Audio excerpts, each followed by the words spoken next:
ടോൾക്സിൻ്റെ ഇന്നത്തെ വീഡിയോയിലേക്ക് സ്വാഗതം. LDC പ്രീവിയസ് ഇയർ ക്വസ്റ്റ്യൻസ് ആണ് നമ്മൾ നോക്കാൻ പോകുന്നത്. First question, Shiny Jacob Benjamin സംവിധാനം ചെയ്ത ഒറ്റയാൾ എന്ന ഡോക്യുമെൻ്ററി ആരെക്കുറിച്ചുള്ളതാണ്? ഒറ്റയാൾ എന്ന ഡോക്യുമെൻ്ററി ആരെക്കുറിച്ചുള്ളതാണ്? ദയാബായിയെക്കുറിച്ചുള്ളതാണ്. ആരെക്കുറിച്ചുള്ളതാണ്? ദയാബായി.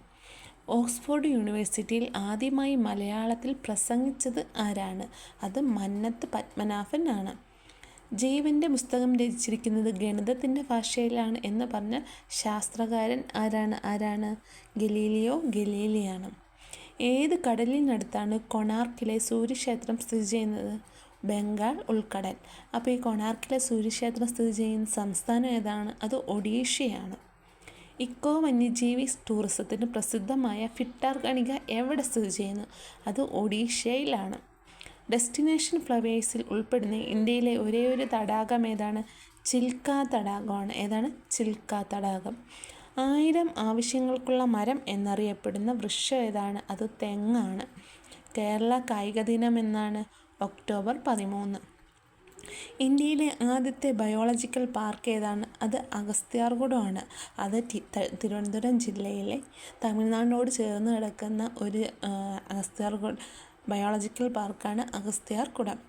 കേരളത്തിൽ കടലുമായി നേരിട്ട് ബന്ധമുള്ള കായലുകളുടെ എണ്ണം എത്ര? അത് 27ആണ്. അപ്പോൾ കേരളത്തിൽ എത്ര കായലുണ്ടെന്നറിയാമോ? കേരളത്തിലെ കായലുകളുടെ എണ്ണം 34ആണ്. എത്രയാണ്? 34. കായലുകളുടെ എണ്ണം എത്ര? 34. അപ്പോൾ ഏറ്റവും വലിയ കായൽ ഏതാ? അത് വേമ്പനാട്ട് കായലാണ്. ഏതാണ്? വേമ്പനാട് കായൽ. രണ്ടാമത്തെ കായൽ അഷ്ടമുടി കായലാണ്. ഏതാണ്? അഷ്ടമുടി കായൽ. അപ്പോൾ കേരളത്തിലെ ഏറ്റവും വലിയ ശുദ്ധജല തടാകം ഏതാണ്? അത് ശാസ്താംകോട്ട തടാകമാണ്. നമ്മുടെ എല്ലാ PSC എക്സാമിനും ചോദിക്കുന്ന ഒരു ക്വസ്റ്റ്യനാണ്. കേരളത്തിലെ ഏറ്റവും വലിയ ശുദ്ധജല തടാകം ഏതാണ്? അത് ശാസ്താംകോട്ട കായലാണ്. അത് സ്ഥിതി ചെയ്യുന്ന ജില്ല ഏതാണ്? അത് കൊല്ലം ജില്ലയാണ്.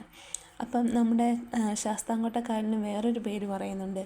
കായലുകളുടെ രാജ്ഞി എന്നറിയപ്പെടുന്ന തടാകം ഏതാണെന്ന് ചോദിച്ചാലും അത് നമ്മുടെ ശാസ്താംകോട്ട കായലാണ്. പിന്നെ നമ്മുടെ ഇപ്പോഴത്തെ LGS എക്സാമിന് ചോദിച്ചൊരു ക്വസ്റ്റ്യനാണ്. ഇംഗ്ലീഷ് അക്ഷരമാലയിലെ F ആകൃതിയിലുള്ള തടാകം ഏതാണെന്ന് ചോദിച്ചാലും നമ്മുടെ ശാസ്താംകോട്ട തടാകമാണ്. അത് സ്ഥിതി ചെയ്യുന്ന ജില്ല ഏതാണ്? കൊല്ലം ജില്ലയാണ്. അപ്പോൾ കേരളത്തിലെ ഏറ്റവും വലിയ ശുദ്ധജല തടാകം ഏതാണ്? അത് ശാസ്താംകോട്ട കായലാണ്. അപ്പോൾ നമ്മുടെ കേരളത്തിൽ എത്ര ശുദ്ധജല തടാകങ്ങളുണ്ട്? നമ്മുടെ കേരളത്തിൽ 5 ശുദ്ധജല തടാകങ്ങളുണ്ട്. അത് ഏതൊക്കെയാണ്? ഒന്നാമത് ശാസ്താംകോട്ട കായൽ, അത് കൊല്ലം ജില്ലയിലാണ് സ്ഥിതി ചെയ്യുന്നത്. 2 വെള്ളയാണി കായൽ തിരുവനന്തപുരം ജില്ലയിലും. പൂക്കോട് തടാകം, അത് വയനാട് ജില്ലയിലാണ് സ്ഥിതി ചെയ്യുന്നത്. തൃശ്ശൂർ ജില്ലയിൽ 2 ശുദ്ധജല തടാകങ്ങളുണ്ട്. ഒന്ന് ഏനാമാക്കുളമുണ്ട്, ഒന്ന് മനക്കൊടിയുണ്ട്. അപ്പം നമ്മുടെ പൂക്കോട് തടാകത്തിന് വേറൊരു പേരുണ്ട്. നമ്മുടെ ഇന്ത്യയുടെ ഭൂപടത്തിൻ്റെ ആകൃതിയിലുള്ള തടാകം ഏതാണെന്ന് ചോദിച്ചാൽ അത് പൂക്കോട് തടാകമാണ്. ഏതാണ്? പൂക്കോട് തടാകം.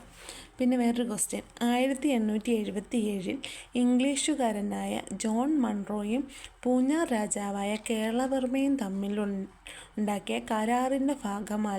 കരാറിൻ്റെ ഫലമായി സ്ഥാപിതമായ കമ്പനി ഏതാണ്? അതേതാണ്?